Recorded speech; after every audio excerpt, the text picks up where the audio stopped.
Coming up next, our interview with Christian McEachern, veteran in the Canadian Armed Forces. But the Serbs had lost the public relations battle, and everybody was blaming them for being the bad guys and causing all the ethnic cleansings, when where we were, it was the Croatians ethnic cleansing the Serbians.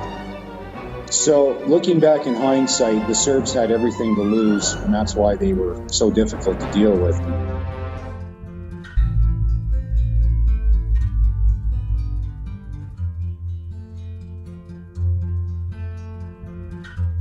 Here. So I'm here with Christian McEachern. He's going to tell us a little bit about himself, and we're going to lead into the situation with Mefloquine. So to start, if you could tell us a little bit about yourself as of, where you're at right now. And then I'd like to actually go back to before I knew you, because we knew each other from work a few years. How many years ago now?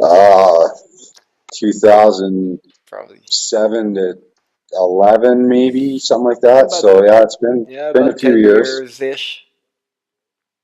Okay, so it's been a few years, and we got to know each other then. We worked. We had a few parties and got to know each.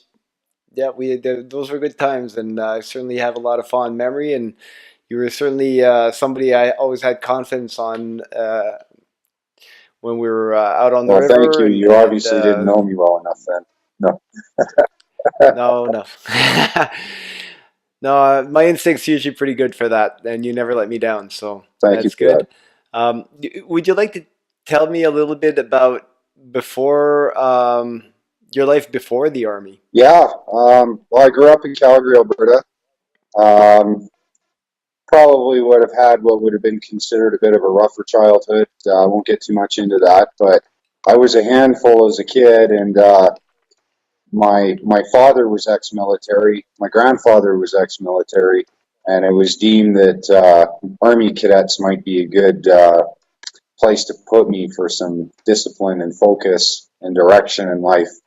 And I can actually, out of all the military memories, I can still remember the first day I walked into that Army building, and the cadets were there with their rifles and their uniforms and stuff. I was hooked instantly. It was like, this is what I want to do. So for a kid that was really hard to nail down with any type of commitment, responsibility, I was just a handful, tons of energy.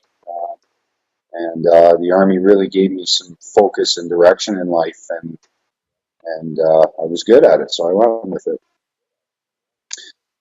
Yeah, well, that was certainly reflected from the time I knew you. You knew when it was time to have fun, but you were also really disciplined. So I don't know how much of that is the Army and how much of that is your own personality. Maybe a happy mix in Probably there. A bit of both. But how old were you when you went into the cadets? That'd be 17. No, I joined cadets at age 12. Oh my. Okay. So at 15, I went to Vernon Army Cadet Camp and did my first cadet course. 16, I went back to that same camp and was trained as a cadet leader instructor. 17, I couldn't get into the regular force at the time because there was some recruiting limits with the budget shortfalls of the time. And so I joined the reserves while I was waiting for some spots to open up at age 17. So not a whole lot of time from before the Army. That's always been part of your life, eh? As far as you can remember. Yeah, like I said, at age 12, I was introduced to it, and I didn't play sports. So I wanted to go do the Army. My big dream was to join the Canadian Airborne Regiment. And that's all I could think about as a kid was getting there. So, any siblings? Yeah, I have two brothers. I actually don't know who my real dad is. I've never met him, so they're kind of half stepbrothers. And then I've got another stepbrother, stepsister from my dad's second marriage. So, as well as my mom and my aunt and uncles. Although, unfortunately, with the way everything's kind of gone, as a veteran with Mefloquine and post-traumatic stress disorder, I've lost connection with most of my family. It's just been easier to deal with it. So, No desire to connect, um, or it's a long story, but I struggled connecting with my family when I came back from my tour, first tour, and it got worse as I went on. And I've changed so much as a person that I just don't even relate to them anymore. It's and with having a bit of a rough childhood, I don't think I was terribly close to them already. And at age 12, going into the army, that kind of took over as my parents. Um, so, in that sense, it is a bit of a loss not talking to my family. Um, but at the same time, I think I've also stopped talking to my family because you get dealing with Mefloquine and post-traumatic stress disorder is a tough battle, and constantly having to explain yourself to people and your family who's going, "What's wrong? Do you need a hug? Do you?" And it's like, no, I don't need a hug. It's a lot more than that, and I guess it just gets frustrating with time, and it just becomes easier to isolate. yeah, I know. I realize, and sometimes people don't know just how to hold space and just be there and connect. You mentioned your first tour. Where was the I first was in tour? Sector South in Croatia. Um, Okay. in 1994, so it was during the Civil War. It was 92 to 95, and it was How long how long you been in the regulars before they shipped you well. out? What actually ended up happening is it's a bit of a sidetrack, but when I joined the reserves, waiting to get into the regular force, I did a whole bunch of regular force training and courses and stuff, and was pretty much at that level. And then when I got selected to go to Yugoslavia, I was still a reservist, and I was augmenting the regular force because they needed more people to fill the unit up to full strength. And when I was on tour, I was asked if I would rebadge to regular force, so I went what's called direct entry. And you were how old at that I'd have been time? 24 at the time, so I went to Croatia as a Calgary Highlander, and I came back as a Princess Patricia's Canadian Light Infantry. So. Okay. Um, and that was the first of how many tours I did you actually go? only ended up doing two. I would have done a lot more if I hadn't got sick from Mefloquine, but So the second one was yeah. Congo then. Okay. So tell us about yeah, about that tour. How did things start? Pre-tour maybe, and then With going into it. Croatia, What was the mission in Congo? Well, what was the mission in Congo? I would say let's go with Croatia because it would give a bit more of a timeline Okay, with the PTSD and the for Mefloquine sure. poisoning and the difference. So for Yugoslavia, Yeah, we went down to the United States for 3 months and did very, very, very intense live fire training for just about every war scenario you could imagine. We literally were trained for war. Um, Dropped into country. Um, my first impression of the country was the French unit, the Vendus that we were relieving. They were dumping off their helmets, Kevlar vests, and ammunition in piles before they got on the bus. And we got off the bus and picked up the same sweaty, gross equipment because the Canadian Army always gives us the best. My helmet was completely rotted out on the inside. My flak vest had no straps holding on the stuff, and my ammunition was handed to me in this bag of mixed rust, and it was terrible. Anyways, um, it was Jean Cartier era yeah, army, I yeah, believe. Then, eh? decade of Yeah. darkness we called it. Um, First impressions in the country, because we landed in Zagreb and had to drive south to where the fighting was, just like any other European country. I'd been to West Germany. My first tasking in the military was West Germany before the wall came down. But so driving down south, we saw, your typical old Europe, and it was beautiful. But then you started seeing the destruction from the war and stuff like that. And, within the first 24 hours, I think a lot of us had the first impression of like, what a shame, beautiful country, and it's been totally destroyed. And it came very quickly apparent to us that both sides didn't want peace and didn't want us there. So we had an interesting, 6 months over there trying to accomplish a mission with limited rules and people that didn't want to have us there. And I mean, we can get a lot more in depth politically with what was going on and stuff, but I don't think we need to. Well, would you tell me, was there an were things aligned between what the officialese on what the conflict was about and what the mission was about, and what you felt going there? Not at all. It was actually Not about at all. no. UN, So tell me a little bit United about that. Nations is a joke. Um, the Serbs, where we were, the Serbs weren't the problem. It was actually the Croatians. But the Serbs had lost the public relations battle, and everybody was blaming them for being the bad guys and causing all the ethnic cleansings. When where we were, it was the Croatians ethnic cleansing the Serbians. So looking back in hindsight, the Serbs had everything to lose, and that's why they were so difficult to deal with, because they literally were fighting for their lives. They had the embargo, they had no food, they had no fuel. They were driving their tanks with tractors, just basically hanging on with their fingernails. And we were watching the Croatians get armed with all the old East German equipment out of from the unification of Germany. The Croatians have always been tight with the Germans, and we were watching them driving brand new tanks. So we essentially weren't peacekeeping in the area we were. We were buying the Croatian army enough time to train and get armed so that they could take out the Serb Krajina area in our region. And they did a year later. Did it in 2 days. Because officially the mission was one of being Yeah, neutral, right? but it came pretty quick Okay. to us that it wasn't neutral. So that was the first lie that we figured out. Um, there was a lot of other stuff going on. Christian telling people that we weren't doing anything dangerous while we were taking casualties.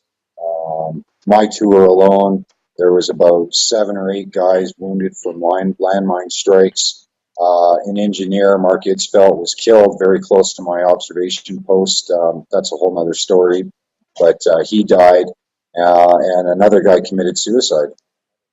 So And did you, when you swapped over with the 22s, did you get that vibe from them? Did you have enough contact with them in the changeover, or did that I would come as say a bit I of a don't know if surprise I to you? want to go down that route, Claude, because I'm not going to be very politically correct. It was the worst, most unprofessional handover I've ever experienced in my life, and I'm going to leave it at that. Oh, wow. So they came up with because we were getting shot at and vehicles were blowing up, so they came up with all these kind of quick fixes to better protect us with their vehicles. And one of them was adding protective armor around the main gun cupola to protect the gunner as he was shooting. The problem is the turret was mechanical. It wasn't electrical like modern tanks.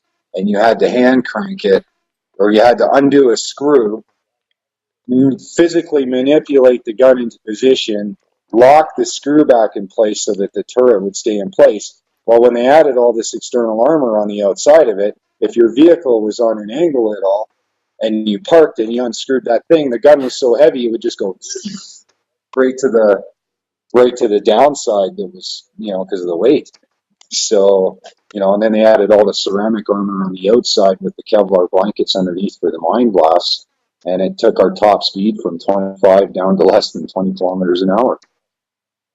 So, Yeah, when I worked for Valcarte, I heard some stories, but much less at a less personal level, how bad things were. But it's certainly something to hear very precise stories about that. It puts a bit of life into what that means being out there and being ill-equipped. so put it this How way, yeah, long it would you does make us say? mad when our equipment's given us to us in a crappy state, especially when our lives depend on that equipment working properly. And it's already bad enough that if it's, in good shape, you already have the chance it's not going to work because it's so old. That's why it has to be so well maintained. So, And so getting that, I mean, that was a transfer right there. So you get the equipment, you get out there. I guess the attitude at that point is, okay, we'll find a way to make it work. oh yeah. You guys fixed a lot of the gear. Um, how long were you out there for? Um, well, basically, we landed, got thrown a pile of ammunition, and got sent right to the front lines because they'd come up with the peace agreement for the zone of separation, and it was already falling apart by the time we showed up. And so we had to get in there and fill in the vacant spot before everybody started fighting again. So literally that night that we got there, there was people shooting at each other on, yeah, over top of us at, one hill at the other and the other hill at the other. Um, and most of the time it was us just in between people that wanted to shoot each other. There was the odd time that, you'd be like, whoa, that one was pretty close, or, just because of where you were. But there was times that you'd come back off a vehicle patrol and you'd look at the side of your armored vehicle and there'd be shots in it, pock marks from the bullet holes, but you can't hear it when you're driving because the vehicle's so loud. Unless you see the bullet skip across the ground in front of you, you're not necessarily going to hear what's going on behind you because you're wearing, you've got your radio headphones on with the communications going, and the vehicle's loud and the Yeah, big tracks are going. And so, anyways, it was and that's basically the first three your first months. The, experience. the first month you're there, you're scared shitless of everything because, you've been told you're going to die everywhere you walk. So you're very, very careful the first little while. You're only going where people have told you you can go, and obvious routes that are cleared, but everything was landmined. My first observation post was literally a bulldozer drove a lane through a minefield and cleared out the middle of the minefield and put us in the middle of it. That was Sierra Charlie 44. Um, then you start getting confident once you start figuring out the countryside, your patrol routes. You start to understand things a little bit better. You start getting a bit more aggressive. Um, but we kind of ended up almost. It's hard to be neutral when nobody wants you there, or there's people holding guns at you, and in this case, we didn't have any problems with the Croatians because they didn't have anything to lose. They just needed time to arm their army, train it for the invasion.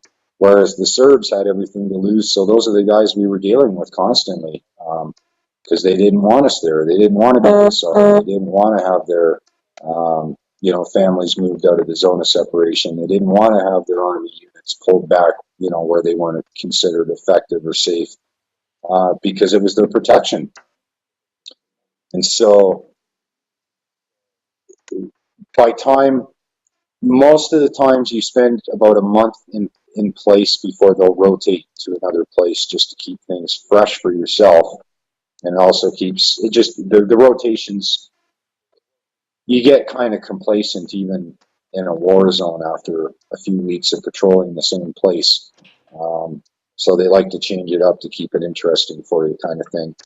But we got kept in place in Kakma because it was pretty volatile and we were the only ones that had a grip on what was going on. So we actually ended up staying for almost 3 months in that one location. And by the time we were left, it wasn't, we were having pretty much not open conflict as in shooting or fighting, but it got very much fuck you, no fuck you kind of. We were just pissed off and fed up with the crap. Um, I mean, a good example of of a night in Yugoslavia and Croatia, um, because we were starting to stand off with the Serbs. Like the relationship was deteriorating because there was no respect for the UN, and we were getting sick of being pushed around and shot at and threatened and all this kind of stuff. So they brought in the United Nations Civilian Police, and they set up this white ATCO trailer in the middle of town. And we were like, great, we're working 23 hours a day right now. We've got vehicle patrols, foot patrols. We're building an observation post that's going to have, 30,000 sandbags. We got the barbed wire fence to dig in. We got all our weapons to do. Plus there's guys gone for rotations back to the other camp to help dig there. So basically, the way the shifts were set up, technically you should be getting 12 hours of sleep a day. But if somebody opens fire on your 12-hour shift off, everybody's awake responding to the incident. So that basically means you're never sleeping because there's always somebody shooting. And literally we would have 23-hour days where we were on the go. Or even like, oh crap, 24 hours is gone and I haven't eaten or nothing because we've been dealing with stuff that's going on. So they bring in the United Nations Civilian Police, and we're not happy because it's one more tasking that we have to do, and we're way overextended already. And they said, no, no, no, we're not guarding it. This is a measure of good faith. The Serbs have told us that they're not going to blow it up or do anything to it, that it's going to be safe there, etc., etc. And we're laughing, going, yeah, sure. We actually had a little one of those, those baby pools on which day the baby's going to be born and what hour. Well, we had Yeah. that set up for when they were going to blow this trailer up, and or for what hour they were going to blow it up. We knew it wasn't even going to make it to the next day. And sure enough, at 12 o'clock, boom, whole thing blows up. We didn't even bother to go investigate because we knew exactly what had happened. So the next day we go to do our patrol, and the officers are all standing around. And I mean, this building is shattered for hundreds of meters in every direction. It's well blown up. And we're laughing hysterically. Like, we find this quite funny. And we actually almost got charged for conduct unbecoming because they didn't appreciate it. We thought it was pretty funny that they blew up this building. But, I mean, that's exactly the way things worked over there. So, Any human no, not with that casualties one. or No. I mean, it was in their no? own town. They weren't going to Yes. blow it up with one of their families standing by it. So, the Croatians are 2 kilometers away at this point. So, yeah, no, they just didn't want the building there. So, that's an example of So, our peacekeeping relationships. yeah, no, I've heard a few stories from other peacekeepers that describe it in a very similar way. So, would you say morale? I mean, you guys went from being cautious to being less cautious to being aggravated. Would you say where does morale go from there until you return to Canada? Well, I think it's fair to say that any soldier in the history of war, by the time they've been there and done it, the glory of it wears off, I guess you can say. And I think everybody was pretty ready to get home by the end of the tour. Only problem is after a couple of weeks back at home, all you can think about is getting back to the work. It's such a, you're stuck in such It's an become your new adrenaline norm. rush for the whole time that you come home and, we call it the supermarket syndrome, where you're standing there at the cereal aisle and, 24 hours earlier you were making, life decisions on what to do based on, calculating risk and who's going to get blown up and die. And the next thing you know, you're struggling to pick out what breakfast cereal you're going to eat. It's a complete shock to the system. So I would say a large portion of us, one of the proudest moments of my life was earning the right to wear a blue UN beret. And most of us were completely disgusted by it by the end of that tour. So not just that tour, the United Nations in whole. And it's not that anybody wants to go over and shoot people. That's not what I'm talking about. But there were many, many, many situations that if we'd had better rules of engagement or powers, that we would have been able to do something a little bit better. Not so evident in Croatia, but there was definitely a lot of observe and report in the Congo. And a big reason why we have to observe and report a lot is because in the big picture, you know, we may be well armed and well trained, but we're only 6 guys, stuck in the middle of hundreds of guys. And even if those hundreds of guys aren't well trained, that's still hundreds of bullets coming at you. It's very easy to get outgunned, and I think you can see that in most modern warfare that we've had, going from Vietnam, Afghanistan, Iraq, that this whole insurgent kind of, where was I going with this? Warfare's changed a lot, and the little guys, it doesn't necessarily mean you have to have your well-trained army as long as you've got people with guns in their hands shooting at you. It's Well, even a runaway bullet can hit exactly you, a right? bullet's a So, bullet. Doesn't matter if the guy's yeah, trained or not. He may have to fire 10 of them to hit you, but he still fired 10 bullets at you. So, when he starts calling you collateral damage, yeah.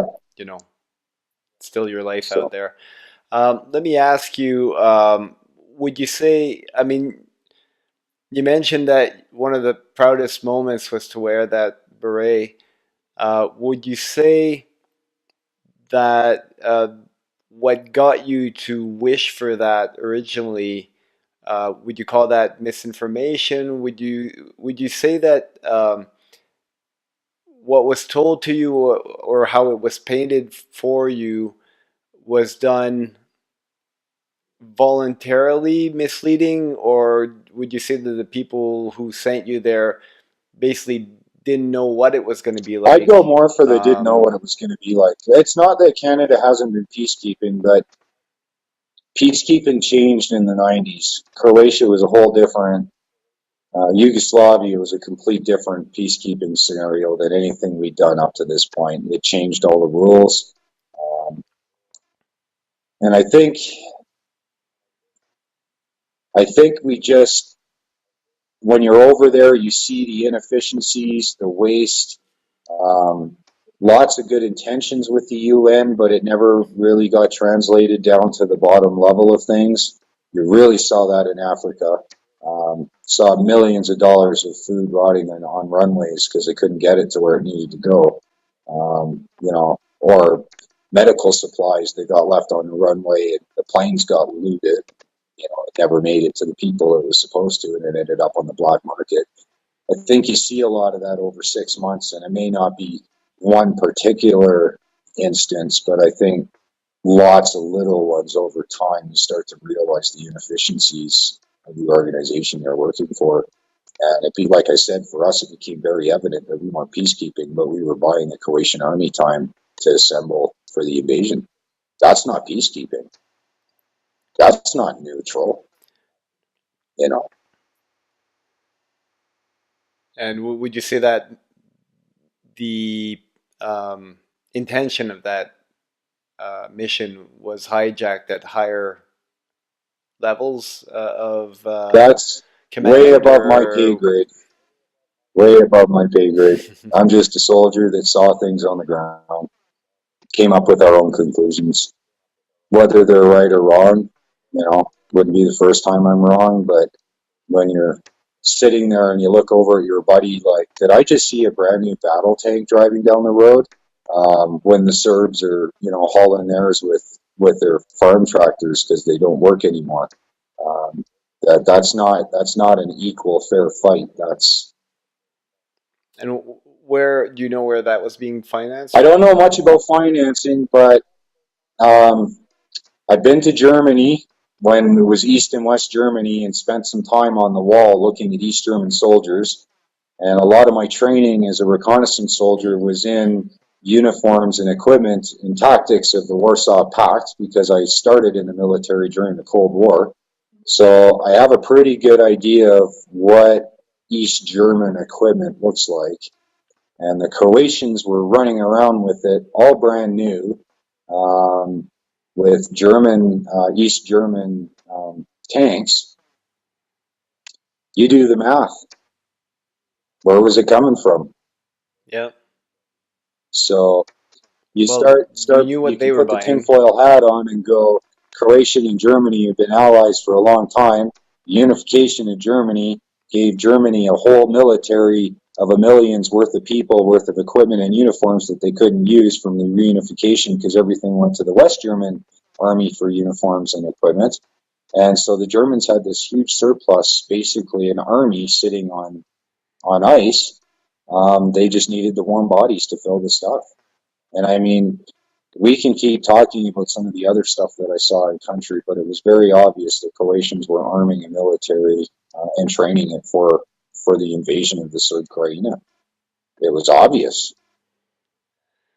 Yeah, no, So, we'd been the PBCLI. We had the Medak Pocket, the tour before mine, where we engaged the Croatian army and basically stopped that.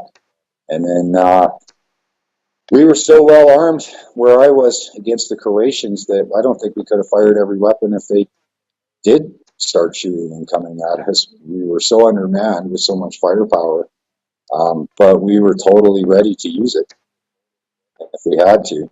So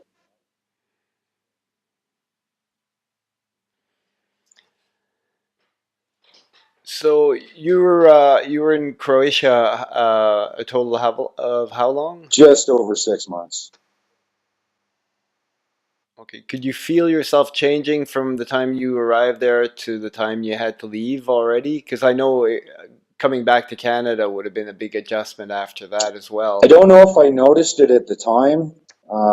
In hindsight, I actually kept a diary, which I've lost since then. I regret, but I filled it out daily for about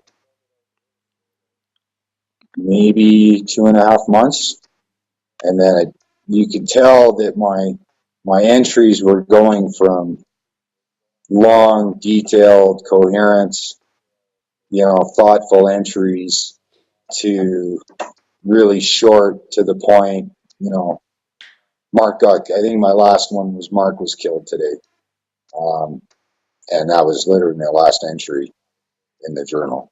But you could see in my reading, if you were reading my writing, you could see the progression of the mental state just in.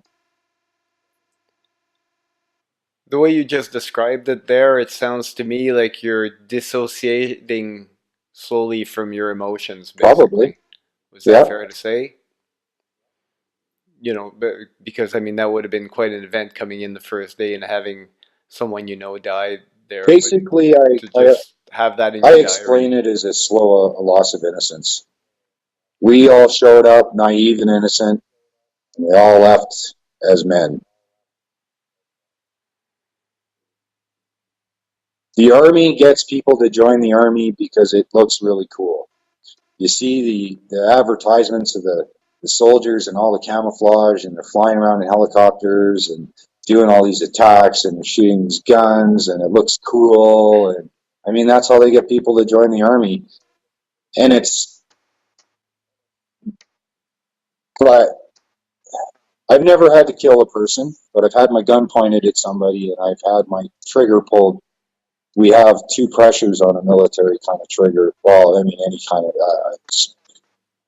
our triggers have kind of a two pressure, so you get a bit of a slack that you take up, and then you've got the last little bit that actually shoots the bullet. And I had my finger completely depressed, like literally a millimeter away from the shot being fired. Now, I never showed outwardly that I was nervous in the situation. I still came across as aggressive doing my thing, but I fully can admit that I remember shaking in my boots because I'm up against a Serb that's basically responsible for destroying and killing everybody in the village at particular times. I was there during that, but this guy has a history. And I'm thinking in my head, I'm a 24-year-old guy from Canada that likes hockey and drinking beer. And I'm, this guy's 6'5", he's totally towering over me, and I've got to be the tough, aggressive guy. And hey, there's a respect there. This guy's been a warrior for a few years, and I'm, this 24-year-old kid from Canada that's got a gun in his face telling him to do something, and he doesn't want to cooperate. Um, that changes things for a person. Uh, that that up until that point, everything I'd ever pointed a rifle at was either a person in training with a blank firing attachment on the end of it or a paper target.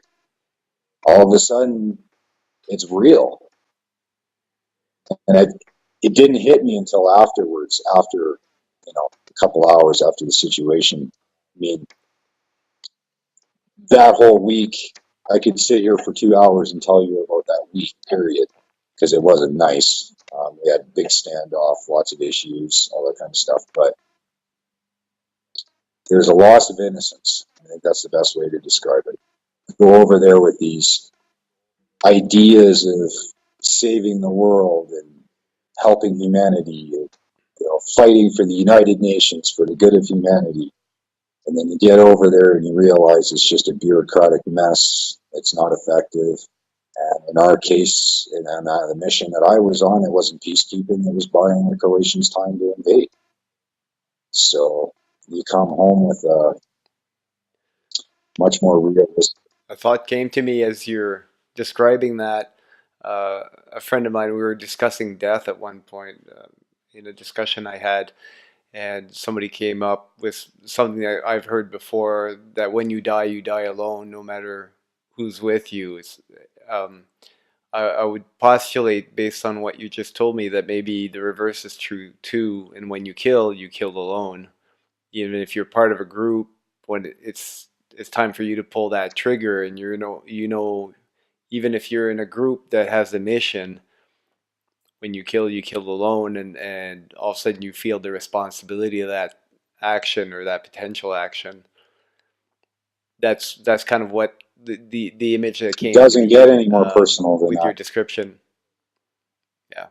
So, not that I wouldn't have done it if I had to, but I'm not going to lie. I thought about it afterwards and thought, holy shit, that was real. That was almost real. Um, It's not it's a not a game game anymore. anymore. It's not Cowboys and Indians playing army in the forest anymore. There's a real human. And that's how they sell It it, isn't it? is, and I wouldn't be Yeah. the first soldier to say that it changed everything the first time they had the rifle pointed at another human for real. I haven't killed an animal since then, in hunting or anything like that. I just don't. It hugely increased my respect for life, and I don't know if I had it before that moment. If that makes any sense. No, that does make sense. I mean, on my end, I have sheep and goats, as you know, and I slaughter animals from time to time when it's necessary, and we don't waste any of it. But I can really relate to that personal nature of the killing, especially in my case when you've actually raised those animals and you've known them since birth, and you know them by name, because I have a very small Yeah, flock, and the time comes, it's almost a religious experience, and there's a lot of respect that goes into it, even though you have to do that killing. So I can do it if I have to. Like, if I had to hunt to survive, I could. But I made a conscious choice um, to not be that. To I can go to a store and buy my steak right now, so that's what I'll do. I know where it comes from. I know somebody killed it. I know the process. I'm not hiding. I'm just, yeah, I just have that respect, and I have a lot of respect for you to be able to do what you do if you've raised those animals, because I couldn't do that to my chickens right now. Like I'd have to bring them to somebody to do it. I mean, if I have to, I have to. Don't get me wrong. It's not that I'm not going to, but I just very much value life now. yeah, well, I mean, for me, it enacts the philosophy, not so much not to cause harm, because in so many ways throughout the day you do stuff that's gonna cause harm to somebody somewhere or something, but to not cause any Yeah, unnecessary harm. So um, in my case, I'm not a vegetarian, I'm not a vegan. I've got actually a very restrictive diet that where meat agrees quite a bit with me, and unfortunately plant-based food not so much, and so it's part of my diet. But at least I've made a conscious decision to have that responsibility and to take it in my own hands and to do it voluntarily. And um, I ensure that I don't cause any more harm than I need to get that job done. And I think that's in the end that's all you can do, and everybody finds his Yeah, own way. for sure.